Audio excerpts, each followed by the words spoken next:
वंदे शंभुमापतिं सुरगुरुं वंदे जगत्कारणं वंदे पन्नगभूषणं मृगधरं वंदे पशूनां पतिं वंदे सूर्यशशाङ्कवह्निनयनं वंदे मुकुन्दप्रियं वंदे भक्तजनाश्रयं च वरदं वंदे शिवं शङ्करं शान्ताकारं भुजगशयनं पद्मनाभं सुरेशं विश्वाकारं गगनसदृशं मेघवर्णं शुभांगं लक्ष्मीकान्तं कमलनयनं योगिहृद्यानगम्यं वंदे विष्णुं भवभयहरं सर्वलोकैकनाथं। మహాసంకల్పం యూట్యూబ్ ఛానల్ ప్రేక్షకులకు స్వాగతం సుస్వాగతం। ఈరోజు మనం మన యొక్క ఛానల్లో కార్తీక పురాణం 13వ అధ్యాయాన్ని చెప్పుకుందాం। కన్యాదాన ఫలితం గురించి జనక మహారాజుకి వశిష్ఠ మహాముని వివరిస్తూ ఉన్నారు। ఓ జనక చక్రవర్తి, కార్తీక మాసంలో ఇంకనూ కూడా విధిగా చేయవలసిన ధర్మాలు చాలా ఉన్నాయి, వాటిని కూడా వివరిస్తాను, సావధానుడివై ఆలకించు।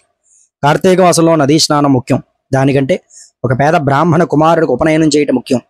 ఒకవేళ ఉపనయనానికి ఖర్చు అంతయు కూడా భరింపశక్యం కానప్పుడు మంత్రాక్షతులు దక్షిణ తాంబూలాది సంభావనలతో తృప్తిపరిచినను ఫలితం కలుగుతుంది।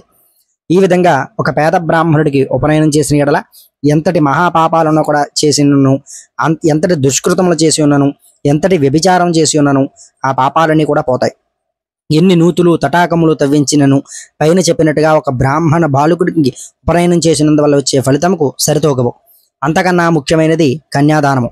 కార్తీక మాసం నందు భక్తి శ్రద్ధలతో కన్యాదానం చేసిన ఎడల తాను తరించుటయేగాక తన పితృదేవతలను కూడా తరింపజేసిన వాడు అవుతాడు। ఇందుకు ఒక చిన్న ఇతిహాసం గలదు, చెప్పేదన శ్రద్ధగా ఆలకించు। సువీర చరిత్ర గురించి చెప్తూ ఉన్నారు। ద్వాపరయుగంలో వంగదేశంలో గొప్ప పరాక్రమవంతుడు శూరుడు అయినటువంటి సువీరుడు అనేటువంటి ఒక రాజు ఉండేవాడు। అతనికి రూపవతి అనేటువంటి భార్య కూడా కలదు।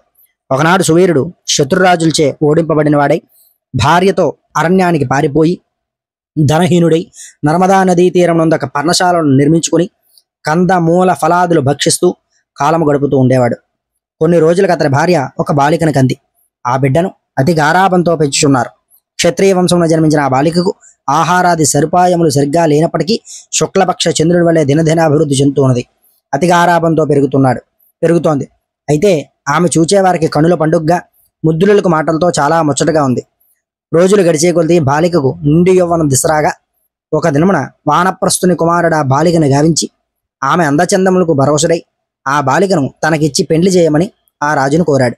అందుకు ఆ రాజుగారు, ఓ మునిపుత్ర, ప్రస్తుతం నేను కడు భేద స్థితిలో ఉన్నాను, అష్టదరిద్రమును అనుభవిస్తూ ఉన్నాను।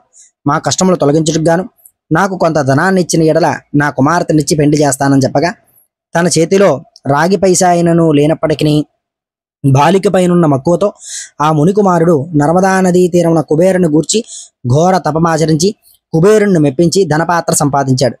రాజు ఆ పాత్రను పుచ్చుకొని సంతోషించి తన కుమార్తెను మునికుమారుడికి ఇచ్చి పెండ్లి చేసి నూతన దంపతులిద్దరిని కూడా అత్తవారికి పంపాడు। అట్లా మునికుమారుడు భార్యను వెంట పెట్టుకుని వెళ్ళి తల్లిదండ్రులకు నమస్కరించి అంతవరకు జరిగిన వృత్తాంతమంతయో చెప్పి భార్యతో సుఖాన్ని అనుభవిస్తూ ఉన్నాడు।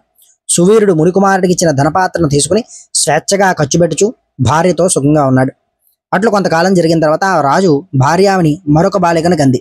ఆ బిడ్డకు కూడా యుక్త వయసు రాగానే మరలా ఎవరికైనా ధనానికి అమ్మవచ్చునన్న ఆశతో ఎదురు చూస్తూ ఉన్నాడు।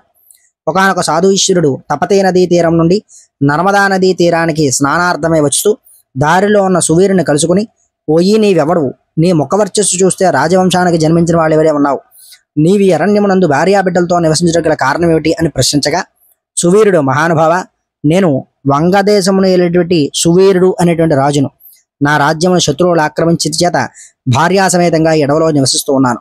దరిద్రపు కంటే కష్టమేదీ లేదు, పుత్రశోకము కంటే గొప్ప దుఃఖము లేదు, అట్లనే భార్యావియోగం కంటే గొప్ప సంతాపము మరొకటి లేదు కదా।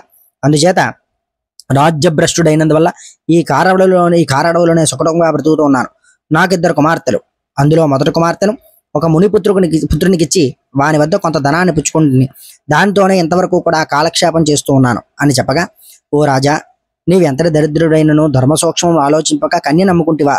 కన్యా విక్రయం మహాపాతకంలో ఒకటి।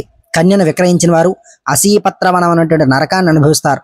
ఆ ద్రవ్యంతో దేవముని పితృదేవత ప్రీత్యర్థం ఏ వ్రతం చేసినను కూడా వారు నశిస్తారు।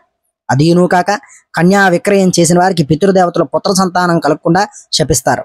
అట్లనే కన్యను ధనమిచ్చుకొని పెండ్లాడిన వారు కూడా చేసేటువంటి గృహస్థాస్త్ర ధర్మములు వ్యర్థమొకటియే కాక అతను కూడా మహా నరకాలను అనుభవిస్తాడు। కన్యా విక్రయం చేసుకున్న వారికి ఎట్టి ప్రాయశ్చితం లేదని పెద్దలు వక్కానించి ఉన్నారు। కావున రాబోయే కార్తీక మాసమున నీ రెండో కుమార్తెను నీ శక్తి కొలది బంగారు ఆభరణములతో అలంకరించి సదాచార సంపన్నకుడుకు ధర్మబుద్ధి గల వాడికి కన్యాదానం చేయి. అట్లు చేసిన ఎడల గంగా స్నానం అనుచిన ఫలితం, అశ్వమేధ యాగం చేసిన ఫలితం పొందుటయే కాక మొదటి కన్యను అమ్మితే వచ్చినటువంటి పాప ఫలితం కూడా తొలగిపోతుంది అని రాజుకు హితోపదేశం చేయగా, అందుకు ఆ రాజు చిరునవ్వు నవ్వి, ఓ మునివర్య, దేహసుఖం కంటే దాన ధర్మల వల్ల వచ్చే ఫలితం ఏమైనా ఎక్కువ? తాను బతికుండగా భార్యా బిడ్డలతోనూ సిరి సంపదలతోనూ సుఖంగా ఉండక చనిపోయిన తర్వాత వచ్చే ఏదో మోక్షం కొరకు ప్రస్తుతమున్న అవకాశాన్ని చేతులారా జారవిడుచుకోమంటారా? ధనము బంగారము కలవారే ప్రస్తుతం లోకంలో రాణింపగలవారు కానీ ముక్కు మూసుకుని నోరు మూసుకుని బక్క సిక్కి సెల్లి అయిన వారు లోకాన్ని ఏమైనా గౌరవిస్తుందా అని ఐహిక సుఖములే గొప్ప సుఖములు కాన నా రెండవ కుమార్తెను కూడా నేను అడిగినంత ధనం ఎవరైతే ఇస్తారో వారికే ఇచ్చి పెండ్లి చేయదును కానీ కన్యాదానం మాత్రం చేయను అని నిక్కచ్చిగా చెప్పాట. ఆ మాటలకు సన్యాసి ఆశ్చర్యపడి తన దారిని దాన్ని వెళ్ళపోయాడు. మరికొద్ది రోజులకి సువీరుడు మరణించాడు. వెంటనే యమభటులు వచ్చి వారిని తీసుకుని పోయి యమలోకమున అసీపత్రం అనేటువంటి నరకభావమును పడవేసి అనేక విధాలుగా బాధించారు.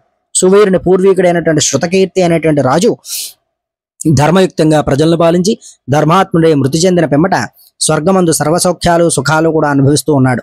సువీరుడు చేసిన కన్యా విక్రయం వల్ల ఆ శృతకీర్తి కూడా యమకింకర్ల పాసములతో బంధించి స్వర్గం నుండి నరకానికి తీసుకుని వచ్చారు. అంతర శృతకీర్తి, నేను ఎరిగినంత వరకు కూడా ఇతరులకు ఉపకారం చేసి దాన ధర్మాలు యజ్ఞయాగాదులు నుంచి ఉన్నాను, నాకు ఈ దుర్గతి ఎలా కలిగింది అని మనసు నేను అనుకుంటూ ఉండగా కొలువు తీరున్న యమధర్మరాజు దగ్గరికి వెళ్ళి నమస్కరించి, ప్రభు, నీవు సర్వజ్ఞుడు, ధర్మబుద్ధివి, బుద్ధిశాలివి, ప్రాణికోటినంతరం కూడా సమంగా చూస్తావు. నేనెన్నడూ ఏ పాపం కూడా చేసి ఉండలేదు. నన్ను స్వర్గలోకం నుండి నరకానికి తీసుకుని వచ్చిన కారణం ఏమిటి? సెలవు వెంటనే ప్రాధేయపడ్డాట. అంతట యమధర్మరాజు శృతకీర్తిని గాచి, శృతకీర్తి, నీవు న్యాయమూర్తివి, ధర్మజ్ఞుడువు, నీవెటువంటి దురాచారాలు కూడా చేసి ఉండలేదు. అయితేనేమి, నీ వంశీయుడైనటువంటి సువీరుడు తన జ్యేష్ఠపుత్రికను అంటే పెద్ద కుమార్తెను ధనానికి ఆశించి అమ్ముకున్నాడు.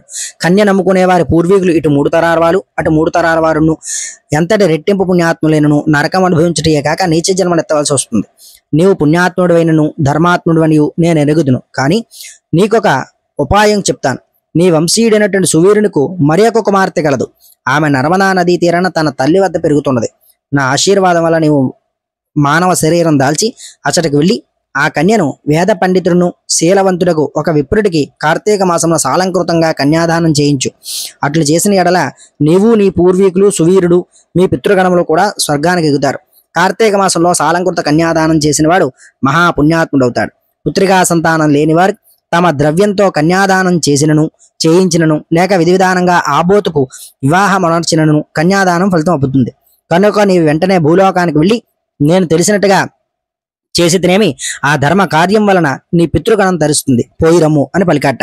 శృతకీర్తి యముడుకు నమస్కరించి సెలవు తీసుకుని నర్మదా నదీ తీరమున ఒక పర్ణశాల కుటీరంలో నివసిస్తున్నటువంటి సువీరుని భార్యను కుమార్తెను చూసి సంతోషపడి ఆమెతో యావత్తు విషయాలు కూడా వివరించి కార్తీక మాసమున సువీరుని రెండో కుమార్తెను సాలంకృత కన్యాదాన పూర్వకంగా చతుర్వేదములు చదివిన ఒక యొక్క బ్రాహ్మణ యువకుడికిచ్చి అతి వైభవంగా వివాహం నిర్వర్తించారు. ఇట్లు కన్యాదానం చేయటం వలన సువీరుడు కూడా పాపముక్తుడై స్వర్గలోకంలో ఉన్నటువంటి పితృదేవతలను కలుసుకున్నాడు. కన్యాదానం వల్ల మహాపాపాలు కూడా నాశనం అవుతాయి. వివాహ విషయంలో వారికి మాట సహాయం చేసినను పుణ్యం కలుగుతుంది. కార్తీక మాసమున కన్యాదానం చేయవలనని దీక్షభూని ఎవరైతే ఆచరించిన వాడు విష్ణు సాహిత్యాన్ని పొందుతాడు. శక్తి కలిగి ఉండి కూడా ఉదాసీనత చూపేవాడు శాశ్వత నరకానికి వెళతాడు అని వశిష్ఠ మహాముని జనక మహారాజుకి చెప్పడం జరిగిందట. ఇక్కడతో 13వ అధ్యాయం సంపూర్ణం. ఛానల్ సబ్స్క్రైబ్ చేసుకోండి. ఈ యొక్క సమాచారాన్ని 10 మందికి అందచేయండి. మరొక వీడియోతో మీ ముందు మళ్ళీ కలుస్తాను. స్వస్తి.